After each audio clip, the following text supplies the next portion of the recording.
Hello everyone, today I'll show you how to remove stroke color from text in a PDF file using PDF XChange Editor. This is a PDF file and I'll remove this stroke color from this text. Click on this home option and select here edit text option and select text. Now click on this text box and drag your mouse cursor, select your text. Now click format option. Here you will find this stroke color. Click on the down arrow and select here none. And see this stroke color now remove. Also remove this text stroke color and select none. And see this. Also remove this text stroke color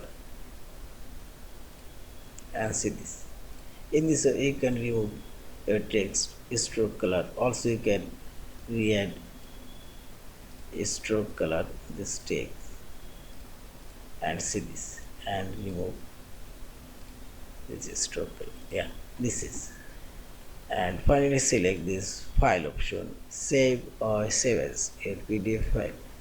Thank you for watching. Please subscribe, like, share and comment.